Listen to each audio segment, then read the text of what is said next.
चलिए फटाफट खबरों के बाद अब बात करेंगे शाहबेरी हादसे की, जिसे लेकर यहां पर बड़ा खुलासा हुआ है। ये कोई नहीं बता पा रहा है कि आखिर इस हादसे में कितने परिवार हताहत हुए हैं। शुरुआती जानकारी में सिर्फ एक परिवार के रहने की खबर आई थी, लेकिन इंडिया न्यूज 4 परिवारों और एक मजदूर के जानने वालों ने उनसे बात की है। मतलब साफ है कि इस इमारत में कम से कम 4 परिवार तो रहते ही थे। 4 परिवारों के अलावा एक मजदूर भी इस हादसे का शिकार हुआ है। तो अब तक ये कोई भी जानकारी नहीं दे पा रहा है कि आखिर इस बिल्डिंग में कितने परिवार रहते थे। इंडिया न्यूज से 5 परिवारों से बात की है। ग्रेटर नोएडा के शाहबेरी हादसे पर ये बड़ा खुलासा आपको बता रहे हैं। इस वक्त की बड़ी खबर, हादसे के बाद कई परिवार के सदस्य लापता हैं, जिनके बारे में अब तक कोई जानकारी नहीं है। लेकिन राहत और बचाव कार्य यहां पर तेजी से किया जा रहा है। एनडीआरएफ की कई टीमें यहां पर राहत और बचाव कार्य में जुटी हैं।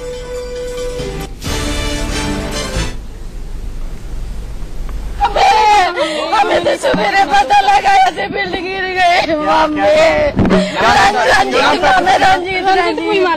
रंजीत हुई मालिक। तो सिर्फ पति रहते थे, बच्चे वगैरह नहीं?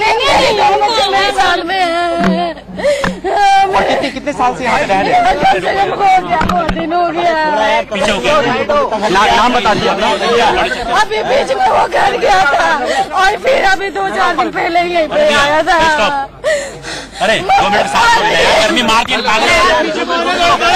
3 बॉडी मुझे बताई गई। मैं सिटी हॉस्पिटल जाके देख के आया हूँ, उनमें से मेरी कोई बॉडी नहीं है। हमारे 4 लोग रहते थे, 4 के चारों लोग मिसिंग हैं। ठीक है। और आप यहाँ पर बताया जा रहा है कि अभी वो पिछले सैटरडे को हम लोग शिफ्ट हुए थे। पिछले सैटरडे को हमारा गृह प्रवेश है, तब से हम लोग रह रहे हैं। अच्छा। हमारे साथ वो परिवार के लोग सदस्य मौजूद हैं जिन्होंने अपने फादर को खोया है। किरण है बेटी उनकी, हम उनसे ही बात करते हैं। किरण, आप यहाँ पे आए हुए हो, क्या मिले कि नहीं? कुछ बातचीत पता चली कहाँ पे है? नहीं मिला पापा से। कहाँ मिला बताइए। नहीं। तो क्या अभी क्या हुआ कुछ? तो यहाँ पर ये किरण है, रो रही है, अपने फादर को तलाश कर रही है, क्योंकि फादर इनके जो हैं बताया जा रहा है कि यहाँ पे काम करते थे और यहाँ पर रहते भी थे। इस वजह से इनका कुछ पता नहीं चल पा रहा है और ये परेशान है, काफी रो भी रहे हैं, तलाश कर रहे हैं। पुलिस के साथ ये आगे जा रहे हैं। इनको प्रोडक्शन में आगे लिया जा रहा है कि इनका बयान दर्ज कर और तमाम चीजों पर तहकीकात की जाएगी। कैमरा निवासियों के साथ अजीत श्रीवास्तव, इंडिया न्यूज, दिल्ली। एक बार इस मलबे के बीच में से फिर से किसी भी जिंदा बचे शख्स की तलाश तेजी से शुरू कर दी गई है और बड़ी मशीनें मंगा ली गई हैं। इस मलबे को हटाने की कोशिशें लगातार की जा रही हैं। जिस हिस्से में इस वक्त कैमरा आपको दिखा रहा है, यहाँ पर बहुत मुश्किल है। दूसरी तरफ से जरूर बड़ी जेसीबी मशीनों ने काम शुरू कर दिया है। कुछ लोग यहाँ पर हैं, कोशिश करते हैं बात करने। हम लोग फ्रेंड है उसके, फ्रेंड है जो फैमिली इसमें है, हम लोग उनके फ्रेंड है। ठीक है। और आप कितने श्योर हैं कि फैमिली इसके अंदर है? हम 100% 110% श्योर है। कितने लोगों की फैमिली है? 4 लोग। मैं कल शाम को गया था यहाँ से, 4 लोग थे यहाँ पर। मेरा फ्रेंड, माँ, भाभी और भतीजी एक साथ 4 लोग थे हमारे, जो हमारी फैमिली है।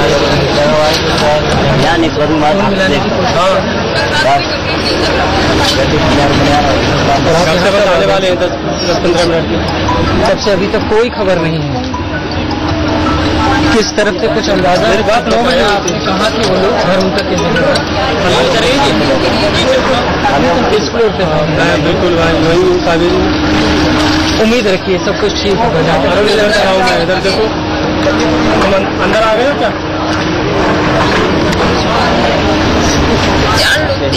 अरे मैं तो बिल्कुल अंदर फ्लैट जहाँ टूट रहा है ना, वो जैसी भी चल रही है। मैं उधर ही खड़ा हूँ। पहले करते थे, अगर अंदर कोई फंसा भी होगा ना तो वो निकल के 11,000 रुपये के भेजा है, बिल्डिंग नया और संदेश हमारे साथ है। यहाँ पर उनके दोस्त का पूरा परिवार यहाँ पर है, ठीक इसके पीछे जहाँ पर अब लगातार यहाँ पर मलबा साफ किया जा रहा है, वहाँ पर है। 15 घंटे हो चुके हैं, अभी तक कोई पता नहीं चला है और टूट चुकी है, लेकिन एक का सिरा जरूर जुड़ा है। जल्द उनको बचा जरूर लिया जाएगा। इस बीच काम तेजी से यहाँ पर हो रहा है। कैमरा पर्सन कृपाल के साथ राजीव शर्मा, इंडिया न्यूज, शाहबेरी गांव, greater Noida west. Greater Noida में जो बिल्डिंग जमींदोज हुई है, उसमें शिव नाम के शख्स ने अपने परिवार के साथ पिछले शनिवार को शिफ्ट किया था। शिव के कुछ कलीग्स हमारे साथ हैं जो उनके साथ कंपनी में काम करते हैं, आइए जानते हैं। सर, शिव ने यह मकान लोन पे लिया था या अपने पैसों से लिया था? शिव ने ये मकान लोन पे लिया है और अभी जैसे आपने बताया शनिवार को यहाँ पे शिफ्ट हुए थे ओनली। एंड अभी जो उनके साथ में उनकी मम्मी और उनकी भाभी और उनकी 1 साल की भतीजी आज साथ में ये बताया जा रहा है उनको, क्योंकि अभी शनिवार को इनॉग्रेशन हो गया था। उसके बाद कौन उस दिन तो बहुत सारे लोग आए थे, अब कौन कौन यहाँ पे थे कौन कौन नहीं थे, अभी उनके कुछ और रिश्तेदार भी यहाँ पे आए हैं, तो पता लगा कि ये लोग साथ में थे कल उनके पास में। आप लोग भी शामिल हुए थे इनॉग्रेशन पार्टी में? इनॉग्रेशन में मैं नहीं आया था due to some reason, but हमारे साथ के और लोग आए थे, अभी वहाँ पे अवेलेबल नहीं है वो लोग आए थे यहाँ पर उस दिन। सर शिफ्ट के बारे में और बताइए कि अब यहाँ पे मकान कौन सी फ्लोर पे लिया था उसने और कितना खुश था परिवार जब नए मकान में जा रहा था? सर मकान एक नॉर्मल आदमी के लिए मकान शायद जिंदगी में आदमी एक बार लेता, बहुत सारे लकी लोग होंगे जो 2 बार ले लेते होंगे। तो शिव अभी जस्ट 27-28 साल का रहा होगा है, only he is a young guy basically और वेरी एनर्जेटिक गाय, हमारे साथ काम करता है। एंड उसने अपनी मेहनत से और जो भी वो फैमिली से सपोर्ट ले सकता है, जो भी वो लोन ले सकता है रिश्तेदारों से, मिल के उसने मकान लिया था। वो बहुत ज्यादा खुश था। मेरे पास बहुत सारी मोबाइल में पिक्चर्स भी है। मैंने इसी घर के लिए वो टेक्सचर पेंट और वॉलपेपर की बहुत सारी बात हो रही थी, तो बहुत सारे वो घर के पेंट उसने मेरे को पिक्चर्स भी मेरे साथ शेयर किया कि सर मैंने ये वॉलपेपर लगाया दिस एंड दैट। तो अभी के जो सिनेरियो हम लोग देख रहे हैं कि मतलब हम लोगों के लिए तो ये बहुत बड़ा, उसके फैमिली के तो इतना बड़ा झटका है ही, खैर इतना बड़ा ये है, और हम लोग बिल्कुल स्पीचलेस हैं कि, और यही दुआ कर रहे हैं कि अभी भी वो इसके अंदर जिंदा हो। और कैमरामैन हिमांशु के साथ मोहित ओम, ग्रेटर नोएडा, इंडिया न्यूज।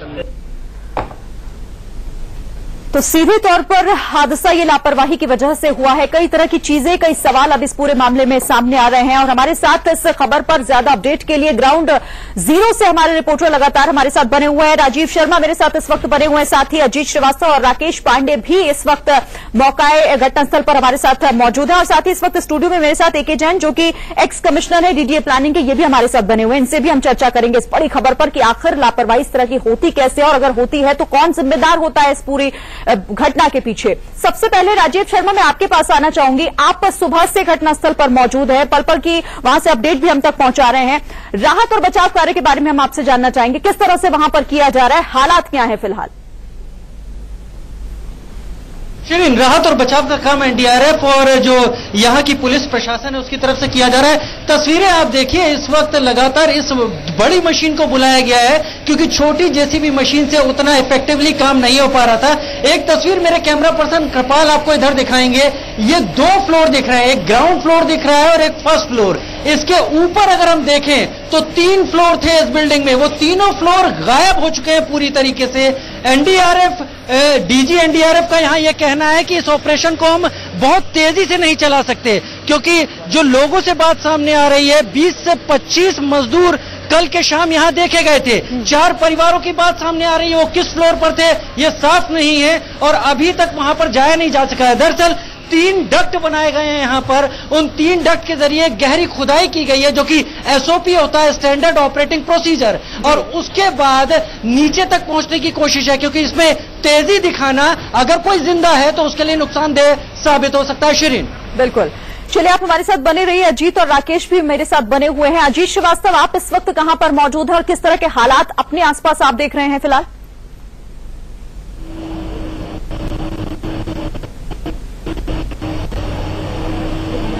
बिल्कुल साफ तौर पर श्रीनगर मैं दिखाना चाहूंगा तो कैमरामैन हिमेश्वर से बात करूंगा कि यहाँ पे एनडीआरएफ की टीम है और जेसीबी का जो अंदर से मलबा है उसे खींचने का काम कर रहा है कि कम से कम जो अंदर का मलबा है उसे बाहर निकाला जाए और जगह बने और जो ऊपर के जो छज्जे हैं वो उनको निकाला जा सके, क्योंकि हालत जो है वो काफी भयावह है।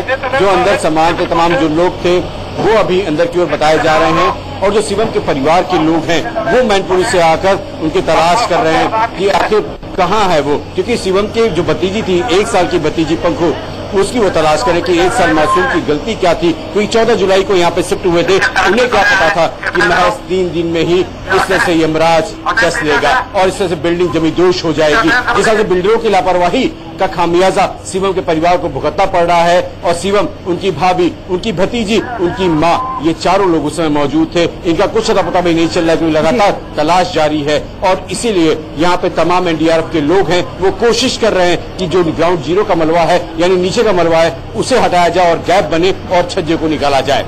श्री बिल्कुल, बड़ी लापरवाही और लापरवाही का खामियाजा कई परिवार भुगत रहे हैं चूंकि अपनों को ढूंढने की कोशिश कर रहे हैं। कई ऐसे लोग हैं जो अब तक लापता हैं, उनके बारे में कोई भी जानकारी नहीं है और हैरत की बात यह है अभी तक ये भी नहीं पता चल पाया कि आखिर वहां रह कितने परिवार रहते। चलिए आप सभी हमारे साथ बने रहिए। एके जैन साहब, आपके पास मैं आना चाहूंगी। सर, आखिर इस तरह की लापरवाही को कैसे देखा जाए? आखिर इस तरह के हादसे पहले भी होते आए हैं। लापरवाह जो बिल्डर्स हैं वो अपनी मनमानी करते हैं, नियमों को ताक पर रखते हैं। आखिर इन्हें रोका क्यों नहीं जाता? क्या आप समझ रहे हैं इस पूरे घटनाक्रम के पीछे? ये बहुत दुर्भाग्यपूर्ण घटना हुई है और ये जैसा आपने ठीक कहा कि ये हमेशा होते रहते हैं, लेकिन 2-4 दिन के बाद ये सब सो जाते हैं दोबारा। और इसमें सबसे बड़ी हैरत की बात यह है कि इसको बिल्डिंग प्लान पास करे बिना नोएडा अथॉरिटीज के अफसरों ने इसका संज्ञान क्यों नहीं लिया और इसको कार्रवाई क्यों नहीं की। उसके अलावा इसमें ऑक्यूपेंसी सर्टिफिकेट या कंप्लीशन सर्टिफिकेट भी लिए बिना यहाँ पे फैमिली शिफ्ट कर दी गई, क्योंकि ऑक्यूपेंसी सर्टिफिकेट लेने का मतलब ये है कि उसका स्ट्रक्चरल सेफ्टी है कि नहीं है और उस पे प्रॉपर एनओसी लिए गए या नहीं लिए गए, बिजली और पानी की व्यवस्था है कि नहीं है, ये सब इंश्योर किया जाता है। तो इसमें परिवारों को शिफ्ट करना ये भी एक बहुत बड़ा क्राइम है। फिर रियल एस्टेट रेगुलेशन एक्ट जो पिछले साल लागू हुआ है उसके मुताबिक भी कोई भी फ्लैट या कोई भी प्रॉपर्टी इस तरह से बेची नहीं जा सकती और ऑक्यूपाई नहीं की जा सकती है। और इंडियन पेनल कोड, तो इसमें मतलब ये है कि बिल्डिंग बायलॉज, नोएडा अथॉरिटी का एक्ट और रेरा एक्ट और इसके अलावा इंडियन पेनल कोड, सबका ओपनली वायलेशन किया गया है। और जितनी जिम्मेदारी इसमें बिल्डर की उतनी ही इसमें ग्रेटर नोएडा अथॉरिटीज की भी है, क्योंकि उन्होंने इसकी अनदेखी की है। इस पे जो उनकी जिम्मेदारी थी एक्शन लेना था या उसको चेक करना था वो चेक नहीं हुआ है।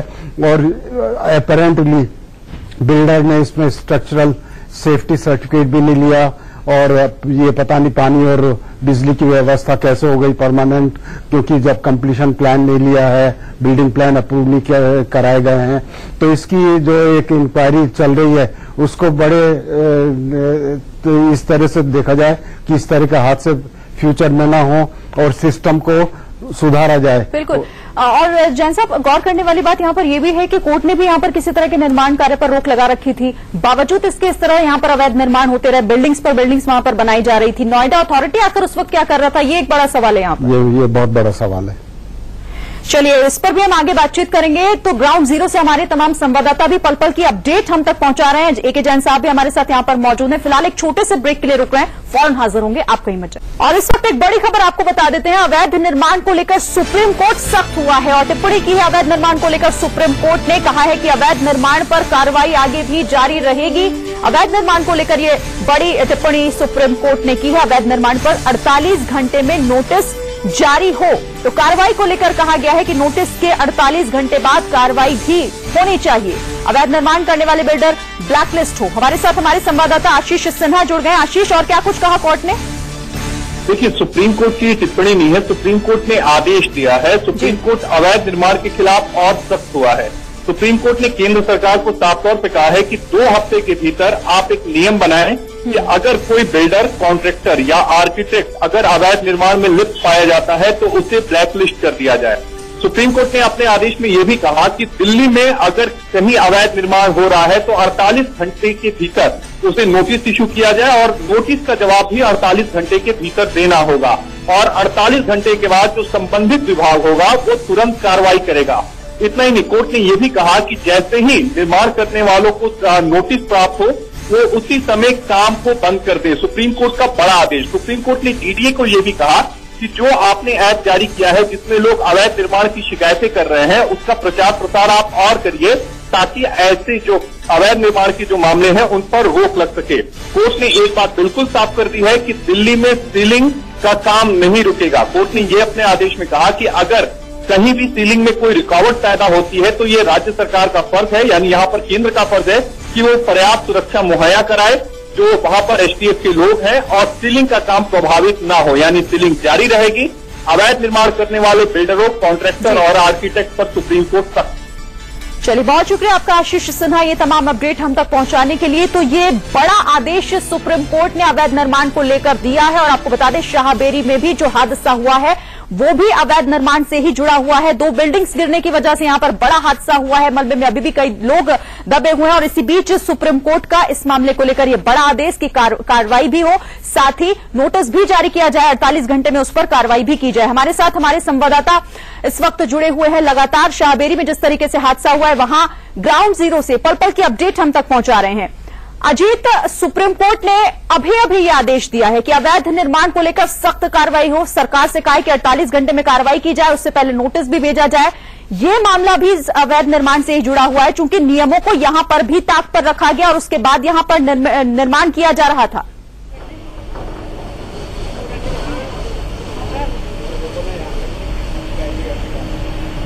बिल्कुल साफ तो श्री, अगर अवैध निर्माण नहीं होता तो इस तरह से बिल्डिंग जमी दोष नहीं होती। पहले तो हम आपको दिखाना चाहेंगे वो नजारा, देखिए किस तरह से क्रेन उस ग्रिल को तोड़ रही है, ऊपर जो छज्जा था उसको तोड़ रही है, यानी मटेरियल जो था वो कितना घटिया मटेरियल इस्तेमाल किया गया था और किस हिसाब से पूरे जो है बालू जो इस्तेमाल किया गया था वो पूरे बालू उड़ता नजर आ रहा है।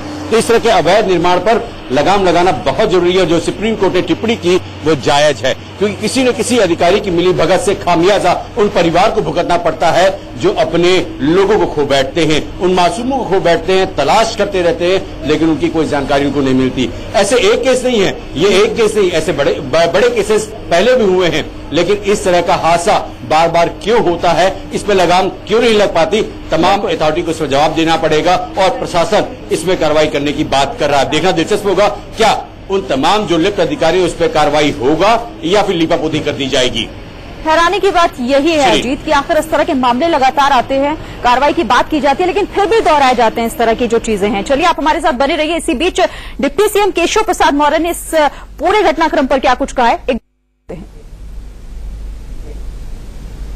देखिए, घटना बहुत दुखद है, दुर्भाग्यपूर्ण है और जब से घटना घटी है तब से हम सब लोग उस घटना को लेकर के दुखी भी हैं, चिंतित भी हैं। जिन लोगों ने भी उस बिल्डिंग को अवैध रूप से बनाने का काम किया है उनके खिलाफ भी, और जो अधिकारी इसके लिए दोषी पाए जाएंगे उनके खिलाफ भी कार्रवाई करेंगे। जो 3 लोगों के अभी तक मारे जाने की पुष्टि हुई है और उनके प्रति हम अपनी श्रद्धांजलि अर्पित करते हैं। जो शेष बचे हैं, एनडीआरएफ सहित पूरी उत्तर प्रदेश की जितनी भी एजेंसियां वह भी सब लगी हुई हैं।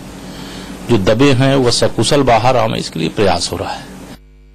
जो नई बिल्डिंग बन रही थी वो गिरी और पुरानी बिल्डिंग उसके साथ ही ध्वस्त हो गई। जो बिल्डर था उसको गिरफ्तार कर लिया गया और गिरफ्तारी के बाद जो राहत कार्य भी तो घायलों का है वो किया जा रहा है। तो अभी तक 3 शव मिले थे और बाकी कोई अभी सूचना नहीं है। और मैं समझता हूं कि ये जो कार्रवाई हुई है, जिलाधिकारी ने भी मजिस्ट्रियल जांच के आदेश दिए हैं, 15 दिनों में रिपोर्ट मांगी है। सरकार भी उच्च स्तर पर इसका परीक्षण करा रही है। दोषी जो भी इससे संबंधित होंगे बख्शे नहीं जाएंगे। तो कड़ी कार्रवाई की बात सरकार की तरफ से की जा रही है। और चलिए हमारे साथ एक जैन साहब भी बने हुए हैं, उनसे जानना चाहेंगे। जैन साहब, जिस तरीके से आप ये पूरा मामला देख रहे हैं, ग्रेटर नोएडा अथॉरिटी को इस बात की जानकारी भी थी, उसके संज्ञान में था, लेकिन फिर भी किसी तरह की कोई कार्रवाई नहीं की गई, नियमों को ताक पर रख दिया गया। आखिर गाइडलाइंस क्या कहती हैं? और इस तरह की चीजें अथॉरिटी की तरफ से होती है तो आखिर फिर जिम्मेदारी किसकी कही जाए? इसमें मैं ये कहना चाहूंगा कि ये तो बहुत अच्छा डिसीजन है कि आर्किटेक्ट्स को, इंजीनियर्स को और बिल्डर्स को ब्लैक लिस्ट कर लिया जाए अगर अनऑथराइज कंस्ट्रक्शन और इस तरह की रिस्की काम हो रहे हैं। लेकिन मैं तो एक स्टेप और आगे जाना चाहूंगा कि जो बिल्डिंग डिपार्टमेंट है, जो भवन निर्माण विभाग है, उसको क्यों ना ब्लैक लिस्ट कर लिया जाए। क्योंकि जब तक ब्लैक लिस्ट आप गवर्नमेंट बॉडी को नहीं करोगे जो कि इंचार्ज है, जिसको कि ये पावर है कि अनऑथराइज कंस्ट्रक्शन को चेक करे, उसको वो करे, अगर उनकी साठगांठ है बिल्डर से या आर्किटेक्ट से, तो आर्किटेक्ट्स और बिल्डर और इंजीनियर्स बदल जाएंगे, अथॉरिटी वहीं पे रहेगी और वो सिस्टम वही रहेगा। तो मेरा सुझाव ये है कि सबसे पहले, क्योंकि ये रिपोर्ट भी, जो जांच रिपोर्ट है, ये भी बायस्ड होगी, क्योंकि इसमें भी जो अथॉरिटी अप्रूवल देने में इन्वॉल्व होती है, वो इसकी रिपोर्ट बनाएगी। यानी कि जिम्मेदारियां तय करनी होंगी और सख्त कानून की जरूरत है, सख्त कार्रवाई। अब तो सुप्रीम कोर्ट भी कह चुका है कि आप इस पर जल्द से जल्द कार्रवाई कीजिए। कार्रवाई और गवर्नमेंट को भी उसमें स्पेयर ना किया जाए, उनको भी बख्शा ना जाए। चलिए, बहुत शुक्रिया आपका AK जैन साहब हमसे जुड़ने के लिए और इस बातचीत के लिए। हमारे साथ हमारे संवाददाता भी लगातार बने हुए थे, आप सभी का बहुत शुक्रिया। लेकिन पल पल की अपडेट, इस बड़ी खबर पर हम आप तक पहुंचाते रहेंगे, चूंकि लापरवाही सीधे तौर पर और